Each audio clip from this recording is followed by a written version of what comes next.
एक बार एक बहुत बड़े पेंटर थे। वो अपने एक स्टूडेंट को पेंटिंग सिखाते थे। वह स्टूडेंट भी काफ़ी टैलेंटेड था, लेकिन उसकी एक बुरी आदत थी। वह हर काम को कल कर लेंगे बोलकर टाल देता था। एक दिन उसके गुरु ने उसे एक बहुत महंगा कैनवास दिया और बोले, कल शाम तक तुमने अगर इस कैनवास पर प्रकृति की एक बेहद सुंदर पेंटिंग नहीं बनाई तो मैं तुम्हें सिखाना बंद कर दूंगा। स्टूडेंट ने सोचा, अभी तो बहुत टाइम है, आराम से कर लेंगे। वो रात भर सोता रहा, फिर सुबह भी टाइम पास करता रहा। जब शाम हुई तब जाकर उसने पेंटिंग बनाने की सोची। लेकिन जैसे ही वो पेंटिंग बनाने बैठा, अचानक मौसम बदल गया। बादल छा गए, बारिश शुरू हो गई और रोशनी चली गई। अब वो चाहकर भी प्रकृति का वो खूबसूरत चित्र नहीं बना पाया जो उसे बनाना था।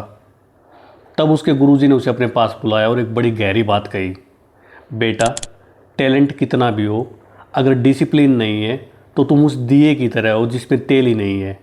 ऐसा दिया कभी रोशनी नहीं दे सकता।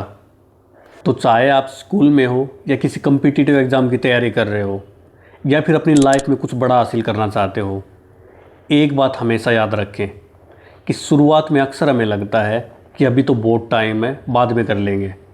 लेकिन यह सिर्फ हमारी गलतफहमी होती है। वक्त रेत की तरह हमारे हाथ से फिसलता चला जाता है।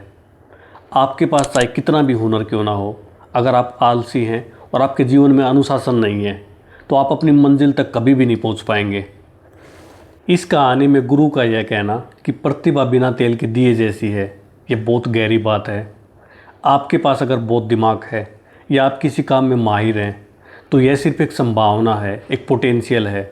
लेकिन उस टैलेंट को हकीकत में बदलने के लिए मेहनत और अनुशासन चाहिए। एक बहुत तेज़ दौड़ने वाला एथलीट भी अगर रोज़ प्रैक्टिस नहीं करेगा तो वह रेस हार जाएगा। डिसिप्लिन ही वह ईंधन है जो टैलेंट को जलाए रखता है।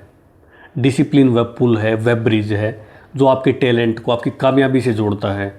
अगर यह पुल ही नहीं होगा तो आप वहीं खड़े रह जाएंगे जहां आप अभी हैं। यह कहानी हमें एक चीज़ और सिखाती है कि हमारा दिमाग अक्सर हमें आराम देने के लिए तरह तरह के बहाने खोज लेता है। हम खुद को यह कहकर तसल्ली देते हैं कि कल जब चीज़ें आसान होंगी या हालात थोड़े बेहतर होंगे तब हम ज़्यादा एनर्जी के साथ काम करेंगे।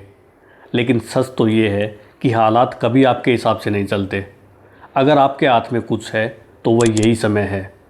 अब यह पूरी तरह से आपकी चॉइस है कि आप उसका सही इस्तेमाल करते हैं या उसे बहानों में बर्बाद करते हैं। एक बात हमेशा याद रखें कि अनुशासन का मतलब सिर्फ काम को समय पर पूरा करना ही नहीं है, बल्कि खुद पर जीत हासिल करना है। एक अनुशासित व्यक्ति भरोसेमंद होता है और यह दुनिया भी उसी का सम्मान करती है जो खुद के वादों का पक्का हो। अनुशासन वह कीमत है जिसे चुकाकर आप अपनी प्रतिभा की आज़ादी और सफलता को खरीदते हैं।